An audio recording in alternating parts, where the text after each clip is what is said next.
Ah, good. Another year in review video. Look, you're gonna see a lot in the coming days, or maybe you've already seen a lot of the best hits of the year, best goals, best saves. But when it comes to the NHL, I want to look back at really what was 2018. And I think I got it figured out. I'm not sure what to call it exactly, but I know that 2018 was three things. For the National Hockey League, 2018 was the year of the underdog. A year signaling a changing of the guard. And a year showing that anything's possible. The biggest underdog of them all is an afterthought. Dude! Vegas! Remember Vegas? That team who started slow this season, but now they've had a bit of a hot streak, so they're in a playoff spot, and we're like, oh, that's how it should be. Dude, that's an expansion franchise, and it's second season ever! And they started so hot last season, back in 2017, October, November, and we sort of went, yeah, they're hot, but they're down to their third, a high school student for a goalie. And they just kept doing it! And 2018 saw them keep doing it, and they finally got their goalie back, and they kept doing it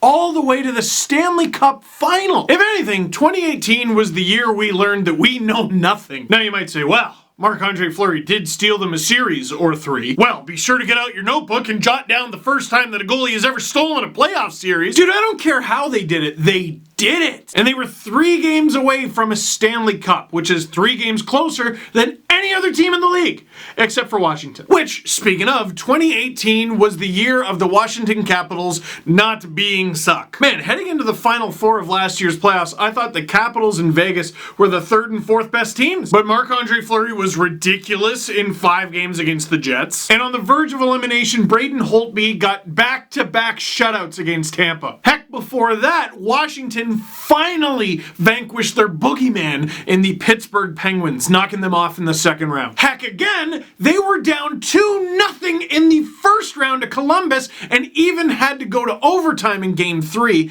in order to even get back in the series. Man, Washington was proof that there are no easy routes to the Stanley Cup. You always hear people talk, oh, I'd rather play. No, just go for it. No matter what route your team gets, 16 teams go into the playoffs, 1 comes out. Why not yours? And for the first time ever, the Washington Capitals and Alexander Ovechkin became Stanley Cup champions. And it was always the conversation Ovechkin, because you know he's going to get in. This season we've moved on. Oh, Ovechkin, is he ever going to catch Gretzky? But prior to that, the conversation was, yeah, he's probably going to make the Hall of Fame, but no cups. With his cup win, he sealed the ballot, and he's only in his early 30s. So that was last season. What about the summer? Who made a lot of headlines in the summer? Montreal, they made a lot of headlines. They always make a lot of headlines. Vancouver, they made a lot of headlines. Ottawa, they made too many headlines. To me, on the ice anyway, those are 3 of the better stories in the National Hockey League. Ottawa's tougher to justify, so I'll get there first. Dude, after the Erik Karlsson trade, we talked about the Senators like they were never gonna win a game again. And by we, I don't mean me, I don't mean you, I don't mean Sportsnet, I mean everybody. Dude, they didn't look good on paper at all, and they didn't have their first round pick. And I don't think people were picking on them. I mean, they were legitimately bad on paper, and there was legitimately a story like every 2 or 3 days,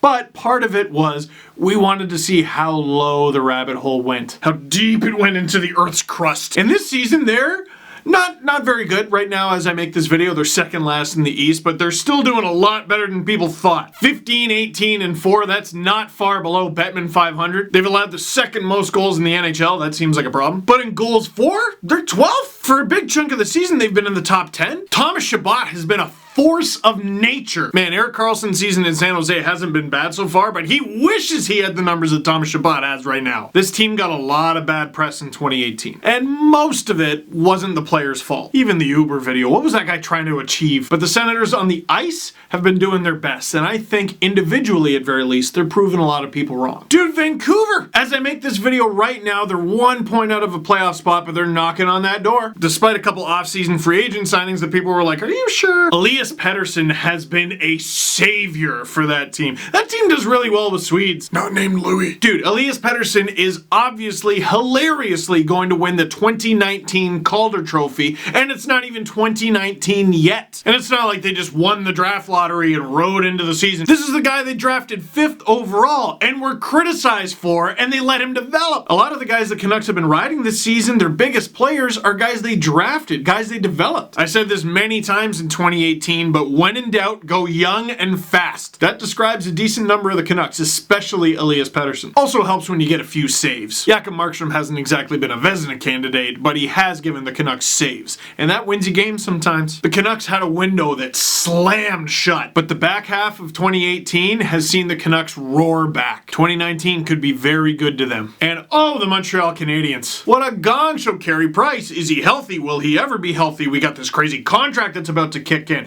What's Mark Bergevin doing? Is he going to the golf tournament or not? Holy smokes, look, he's at the golf tournament and all of a sudden he's a meme. They traded the captain. Alex Galchenyuk's finally gone. Thank goodness we don't have to talk about it anymore. Who'd he get traded for? Oh, that's not good. Philip Zadina's available. Are they going to draft him? You bet they're not. Pan the camera to that lady. Oh, she looks mad. Oh, were we gearing up for the Habs to be bad? Habs fans were gearing up for them to be bad. Don't lie. I know you're emboldened. I see you on Twitter. All right, you're happy now, and you should be, but you weren't. But wow, have they come back. At the time I'm making this, they're not flirting with the playoff spot. They're in one. Max Domi has been a bolt of lightning to the Montreal Canadiens. Exactly what they need. Confidence, tenacity, identity, and oh yeah, a really good hockey player. Jesperi Kotkaniemi? Holy smokes! What was I saying? When in doubt, go young and fast? A nightmare on skates, that kid, and he's only gonna get better. Thomas Tatar, cap dump? Not so much. Because people remember in Vegas he was Tatar, but now he's Tatar!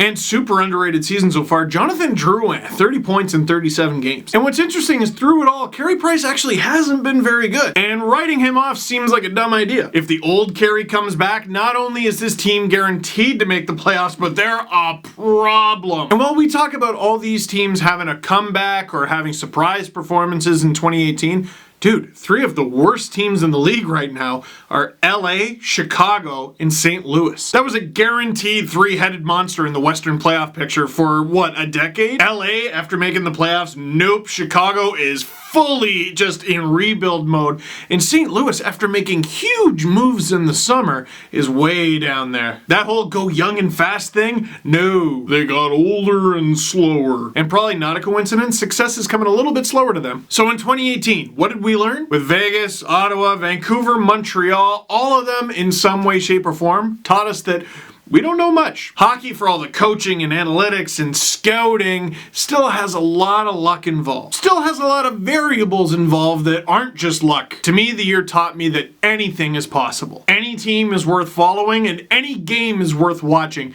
because you really never know what's going to happen. And that might be a lot more stressful, but it's a lot more fun. So from my perspective, in the NHL, 2018 was the year of anything is possible. What was it for you? So that is it for this one. Thank you very much for watching. Click like if you like this video. Click subscribe if you really liked it. Tell all your friends. Got a bunch of videos and stuff buzzing around my head here. And I hope you have a very safe and happy new year.